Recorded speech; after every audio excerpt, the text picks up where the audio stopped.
be very specific about it. I got off Facebook. It is such a rich trove of information, and frankly, I think it's stealing people's property. I mean, you're giving up all this information about your relationships, your preferences, and so on. I mean, they could at least pay you for it because they're making money off it. Secondly, I don't think we should have to go around playing spy, counter-spy, encrypting our emails, etc., etc. But I think we should demand from the companies, from the government, from the institutions that are capable of this sort of thing, we should demand a greater level. Continue on route. We can get it.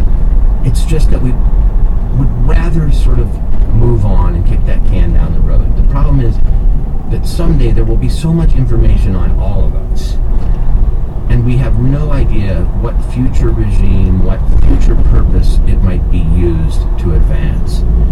And so the time is now. It's time to make a fuss. Yeah. And, you know, at the very least, we might lose some weirdness, which would be really sad, right? You know what? When I make this argument to real conservative types, I say, you know what? Our weirdness is our greatest economic virtue in this country. We would not have the personal computer.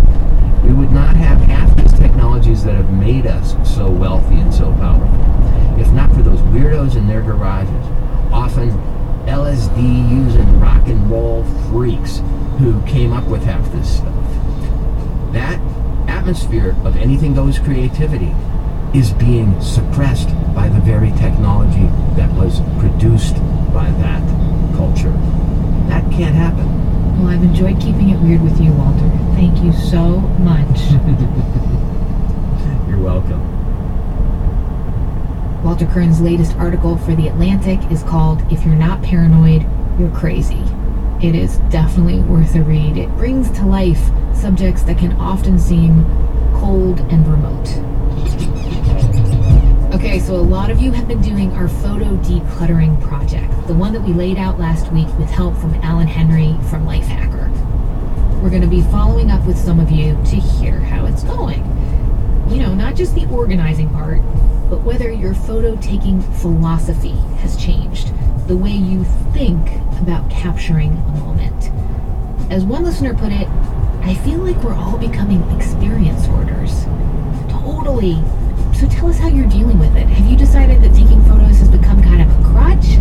Or are you doubling down on documenting your life? No judgment here. We respect both. And if you remember, I asked a big question in the middle of that last episode. Why do I take so many pictures of my stupid children? Like they're...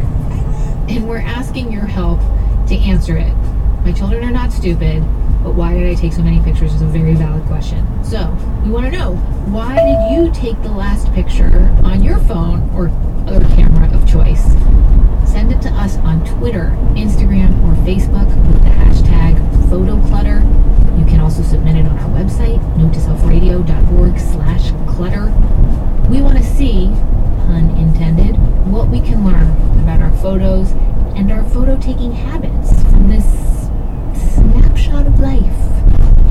My husband and I sat down last night and talked about it, and basically something needs to happen because I find that when we're having a great time and out doing something, if I start taking pictures, sometimes he'll start groaning, and he'll always quote the number of pictures that we have on our computer already.